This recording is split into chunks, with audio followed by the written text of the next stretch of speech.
Good evening, Ram Ram आप सभी को। पूनम यादव न्यू व्लॉग में आप सब लोगों का हार्दिक स्वागत है। तो कैसे हो आप सभी? उम्मीद करती हूँ आप सभी बहुत अच्छे होंगे, बिल्कुल ठीक होंगे। मैं भी बस ठीक ठाक हूँ, बिल्कुल ठीक हूँ। ये पता नहीं कब बोलूँगी, क्योंकि कभी कुछ छोटा मोटा कुछ हुआ ही रहता है। आज भी पता है पूरा दिन से मैंने ना मॉर्निंग में चाय ली, उठ के गर्म पानी पीती हूँ, ना वो पिया, और लंच लेके गई थी पैक करके, ना मैंने लंच करा। और हॉस्पिटल में मतलब ड्यूटी जाने के बाद भी मैंने कुछ नहीं खाया पिया। पूरा दिन बस ऐसे ही मुंह लटका के बैठी रही। वो तो शुक्र है कि ये लिपस्टिक और बिंदी मतलब लगा लेती हूँ, नहीं तो मतलब बहुत ज़्यादा हालत ख़राब लगी। वो भी इसलिए कि नज़ला, एलर्जी कभी कुछ रहता ही है। तो हमेशा ऐसे सड़ा सा रहना भी ठीक नहीं है ना, मतलब एक नेगेटिव एनर्जी मिलती है। सारा दिन गंदा सा सड़ा सा मुंह बनाए रखो। जैसे बार बार मुझे ये बोलते हुए ठीक नहीं लगता कि मैं ठीक नहीं हूँ, कुछ ना कुछ हुआ ही रहता है। और फिर पता है 2 मिनट में अपनी पर्सनल बातें पूरी कर लेती हूँ, वैसे सारी पर्सनल ही हैं। फिर अब शाम को पता है, शाम को भी मैंने ना चाय पी, ना खाना खाया, ना वर्कआउट करने के लिए गई, कुछ नहीं करा, बस आके सो गई। फिर उठी और थोड़ा बहुत घर का काम किया। और फिर पता है क्या खाने का मन किया, मतलब मैं सिर्फ 2 अनार लेके आई थी, मन कर रहा था उसमें काला नमक डाल के वो खाऊंगी। और फिर अचानक से मतलब वो भी मैंने सिर्फ 2 स्पून खाए। फिर उसके बाद मन करा कि मेरे को चाउमीन खानी है। मतलब बहुत अजीब भी लग रहा था, हंसी भी आ रही थी, और सोच रही थी कि इनको किस मुंह से कहूँगी कि मेरे को चाउमीन खानी है, क्योंकि पूरा दिन से मैंने कुछ नहीं खाया। और एक बीमार आदमी, और मेरे को एसिड की सी प्रॉब्लम भी लग रही थी, जैसे स्टेरॉइड खा रही थी ना, तो वो बीच में बंद हो गई एकदम से, तो उसकी वजह से मुझे लग रहा है कि दिक्कत हुई। तो मेरे को शर्म भी आ रही थी ऐसे, मतलब मैं सोच रही थी कि इनको अगर मैं ये बोलूँगी कि मेरे को चाउमीन खानी है। अभी थोड़ी देर पहले तो पता क्या कह रहे थे, आज मैंने वो ब्लू साड़ी में वीडियो बनाई बुटीक पे जाके। दीदी आ गई थी, बोली सारा दिन ऐसे पड़ी रहती है, ना वर्कआउट करने गई, ना कुछ काम करा, ऐसे सो रही है, चल बुटीक पे चलते, 1-2 वीडियो बनाएंगे। मैंने कहा ठीक है चलो, इस बहाने से मेरी भी 1-2 वीडियोज़ बन जाएंगी। फिर आके मैंने इन लोगों का खाना बनाया, और बोले कि क्या खाएगी। मैंने कहा मुझे कुछ नहीं खाना, मेरी तबीयत ठीक नहीं है। फिर थोड़ा दिमाग लगाया, फिर बोला चाउमीन खाऊंगी। तो कई देर तो हंसे, बोले मतलब बीमार आदमी और चाउमीन खाना। मैंने कहा बस मेरा मन कर रहा है, तो मैंने चाउमीन खाई गाइस। और अभी बच्चों की सोने की तैयारी है। बेटा गेट लॉक कर दिया? स्कूटी अंदर खड़ी है? स्कूटी तो मैंने खड़ी कर दी थी। तो गाइस पता है इतने साल हो गए, मतलब 15 साल हो गए मेरी मैरिज को, और अभी भी मेरी मैरिज इशू, मतलब मेरा मैरिज का इशू ख़त्म नहीं होता। मैंने एक वीडियो बनाई थी ना, तो उसमें मैंने बताया था, पता है मैं मतलब ये शादी वादी का जिक्र ये सब भी इसलिए कर देती हूँ कि आजकल सोशल मीडिया पे सिर्फ नेगेटिव चीज़ें चली हुई हैं कि मतलब शादियाँ सक्सेस ना होना, रोज़ के लड़ाई झगड़े, ये वो, घर टूटने, फलाना धिकड़ा। तो जब भी मैं वीडियो बनाती हूँ किसी टॉपिक पे, तो मैं अपनी कुछ पर्सनल चीज़ें उसमें इसलिए ऐड कर देती हूँ कि एक पॉजिटिव मैसेज जाएगा सोशली, कि सभी मैरिज एक जैसी नहीं होती, सभी फैमिलीज एक जैसी नहीं होती, सभी हस्बैंड वाइफ एक जैसे नहीं होते, और सब लव मैरिज एक जैसी नहीं होती। तो इसलिए मैंने पीछे एक वीडियो में जिक्र किया था कि मेरी लव मैरिज है। तो किसी एक बंदे ने, मैं हर वीडियो में ये बात बोलूँ मुझे भी ठीक नहीं लगता, कुछ लोग होते हैं जो थोड़ा एक्स्ट्रा दिमाग लगा लेते हैं, पॉजिटिव चीज़ों में भी नेगेटिव ढूंढ लेते हैं। तो मैंने पॉजिटिवली उसमें जिक्र किया था कि देखो हर तरफ यही है कि लव मैरिज करी थी, भाग के गए थे, ये वो, फिर टूट गई, फैमिली ख़राब हो गई, मायके से ख़राब हो गए, ससुराल से ख़राब हो गई, ये वो, सारा दिन यही रोने चलते रहते हैं। तो इसलिए मैं एक पॉजिटिव वे में मतलब एग्जांपल दे रही थी। मैंने बताया कि मेरी भी लव मैरिज थी। तो पता है उस पर एक बंदे ने कमेंट कर रखा कि अच्छा तो तू भी भाग के गई थी, मतलब ऐसे कमेंट कर रखा। तो यार हद है, मतलब भाग के जाना क्या होता है। देखो सबसे पहले तो मैं एक चीज़ बता दूँ मेरी नज़र में, कि हाथ दुख रहे, मैंने फ़ोन एक्चुअली हाथ में पकड़ रखा है। भागना एक अलग चीज़ है, मतलब भागने का मतलब है एक बहुत मतलब क्या बताऊँ, जो किधर से भी कोई चीज़ मैच नहीं करती, जो घर वालों के लिए भी एक्सेप्टेबल नहीं है, और नाजायज़ होती हैं कुछ चीज़ें। नाजायज़ जैसे आप पड़ोस में कुछ कर रहे हो, शादी कर रहे हो, रिलेशन रख रहे हो, गाँव की गाँव में कर रहे हो। अरे यार पापा को बोल देना कम कर लेंगे यार आवाज़, तुम लोग गेट बंद कर दो यार। कितनी बार बोल लिया यार। ईयरफोन डालो, बहस नहीं करते। ईयरफोन यूज़ करने के लिए ही होता है, फ़ोन में चला रहे हैं गाइस बार बार। हाँ, तो मैं एक पॉजिटिव वे में मैसेज दे रही थी। और भागना क्या होता है मतलब भागना वो है कि आप एक गलत डिसीज़न ले रहे हो जो आपके पेरेंट्स को मान्य नहीं है। आपके पेरेंट्स उस चीज़ के लिए आपको अलाउ नहीं कर रहे हैं, ठीक है। आपके बहुत ज़्यादा नज़दीकी में आपका रिश्ता पड़ता है, गांव की गांव में है। हमारे समाज में, हमारे धर्म में कुछ चीज़ें हैं जिनसे इंसानियत या हमारे मतलब हर इंसान के पैर बंधे हुए हैं। एक दायरा है, ठीक है। वो दायरा जब हम क्रॉस करते हैं, और भागने की ज़रूरत हमें कहाँ पड़ती है, मेरे ख्याल से वहाँ पड़ती है जहाँ पे चीज़ें नाजायज़ होती है, गलत होती हैं। मतलब बच्चों को भी ये लगता है कि हाँ ये चीज़ गलत है, ये पॉसिबल नहीं हो पाएगा, ये चीज़ें पेरेंट्स मानेंगे नहीं क्योंकि ये ठीक नहीं है। और मेरी भागी हुई नहीं है भाई, मैं आपको एक चीज़ बता दूँ, ठीक है। हम मतलब मैं किसी व्लॉग में पूरा बताऊंगी कभी, लेकिन मैंने कोई भाग भाग के नहीं करी थी शादी। हम मतलब एक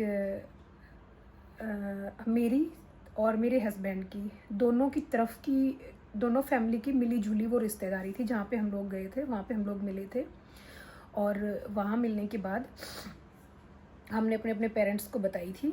मेरे फादर नहीं थे तो मैंने अपने मामा को बताया, इन्होंने अपने फादर को बताया। और चीज़ें थोड़ी उलझी थी कि उन्होंने मना करा था, गोद वगैरह कुछ नहीं मिलते थे, कोई चीज़ें नहीं थी, लेकिन फिर भी थोड़ी उलझी थी चीज़ें।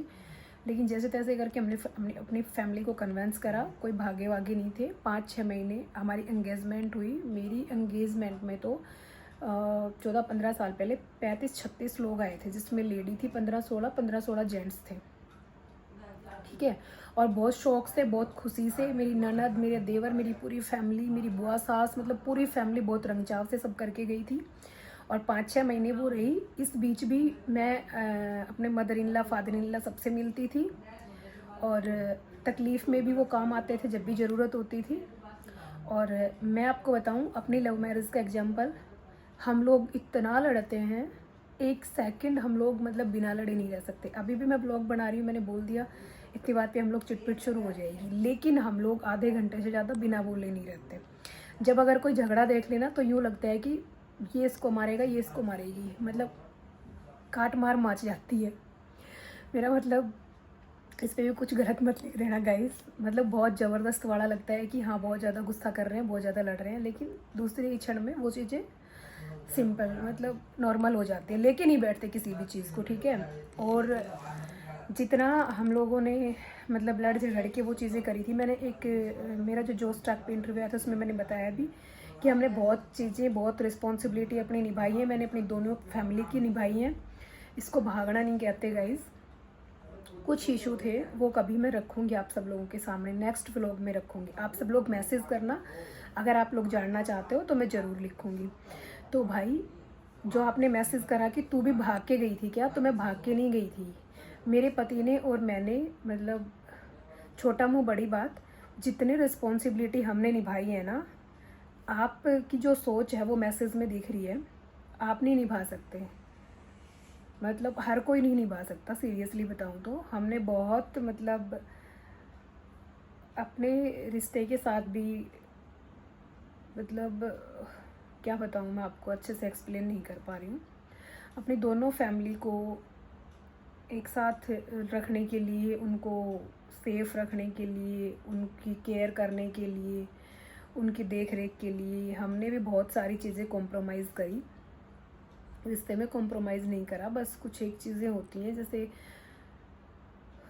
मैं बहुत ज़्यादा गहराई की बातें हो जाएंगी, अभी इतना ज़्यादा गहराई में मैं जाना नहीं चाहती, लेकिन भाई इसको भागना नहीं कहते, ठीक है। आप ये शब्द इस्तेमाल मत करना आगे से।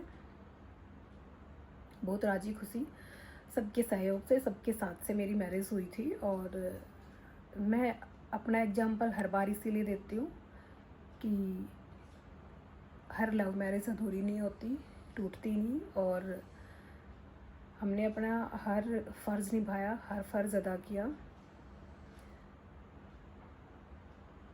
मेरी दोनों ही फैमिली ने, घर वाले आगने का मतलब पता क्या होता है?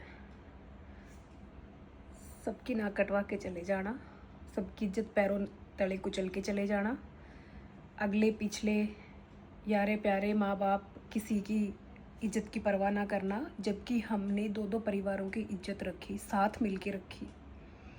ठीक है, मैंने अपनी फैमिली, अपने मायके वाली फैमिली को अपने साथ रखा, मेरे हस्बैंड ने रखा 5 साल, और फिर शादी के बाद भी मतलब हमने 8-9 साल तकरीबन हम लोग साथ साथ रहे। मैंने अपने ससुराल में मतलब हस्बैंड के और मेरे साथ रहे मेरे माँ और भाई। फिर हमने उसकी शादी करी, उसको घर भेजा। कहने को जितने मुंह उतनी बात होती हैं, लोग पता नहीं क्या क्या बोलते हैं, क्या क्या कहते हैं, लेकिन प्रैक्टिकल चीज़ें लोगों को दिखती भी है। लोग जानबूझ के मुंह फेरने की कोशिश करते हैं सच्चाई से, चीज़ों से, क्योंकि सोशल मीडिया पे आने के बाद अपनी ज़िंदगी अपनी रह ही नहीं जाती। ये बात भी बिल्कुल सच है, और मैं तो चाहती हूँ कि आप सब लोग सवाल जवाब करो। जितने भी सवाल, जो भी जवाब आप लोगों के मन में होते हैं, मैं चाहती हूँ उनके जवाब देना, और आप लोग अपनी क्वेरीज़ क्लियर करो, पूछो, क्योंकि आप सब लोग मेरे फैमिली सदस्य हो। आप सब लोगों का ही हाथ है मुझे आगे बढ़ाने में, और इतना सारा प्यार आप सब लोग देते हो, तो आप लोगों को हक भी होता है चीज़ें पूछने का, तो क्लियर कर लेनी चाहिए। लेकिन छोटी सोच से नहीं, एक अपनेपन से पूछेंगे ना आप, तो हर चीज़ शेयर करेंगे, हर बात शेयर करेंगे जो जायज़ होगी। ठीक है, और हर लव मैरिज का मतलब सिर्फ टूटना ही नहीं होता, और हर कोई परिस्थितियों से भागता नहीं है। हम परिस्थितियों से कभी नहीं भागे। ज़िंदगी में इतने उतार चढ़ाव आए, इतनी सारी चीज़ें आई, लेकिन हमने हर बार हिम्मत करी है, हर बार खड़े हुए हैं। और इस बार जो हमने हिम्मत करी है, इस बार जो खड़े हुए हैं, उसमें भी एक बहुत बड़ा रीज़न है, बहुत बड़ा कारण है। समय जैसे जैसे पास आता जाएगा ज़रूर शेयर करूँगी सब चीज़ें। इस बार तो बहुत ज़्यादा ही था। बस एक चीज़ का है कि बचपन से जो इंसानों का जो लॉस हुआ ना, बस वो आगे कभी ना हो, मैं ये चाहती हूँ। आर्थिक इंसान गिर के कभी भी उठ सकता है, मानसिक भी बहुत प्रॉब्लम होती है, शारीरिक भी बहुत होती है, लेकिन जो ऐसा लॉस हो जाता है ना, जो कभी रिकवर नहीं हो सकता, यानी कि किसी इंसान का जाना हमेशा के लिए, वो चीज़ें कभी पूरी नहीं करी जा सकती। बाकी सब चीज़ें कमाई जा सकती हैं, पैसा कमाया जा सकता है, शरीर बीमार है तो ठीक हो सकता है, मानसिक हालत भी हम लोग आपस में एक दूसरे के साथ बैठ के बात शेयर करके सब चीज़ें ठीक कर सकते हैं। और कुछ मानसिक हालत ख़राब तो कुछ लोग कर देते हैं अजीब अजीब सवाल जवाब करके। चलो कोई बात नहीं गाइस, काफ़ी सारी बात करने का मन है, लेकिन तबीयत भी इतनी ज़्यादा ठीक नहीं है, समझ नहीं आ रहा क्या बात करूं क्या ना करूं। आप लोगों के कुछ सवाल जवाब हों तो आप लोग पूछिएगा। और again thank you so much आप सब लोगों को ढेर सारा प्यार देने के लिए। ठीक है, ये मत बोलना आज का व्लॉग बोरिंग था, क्योंकि आज मैं इतना ही बोल पाऊँगी।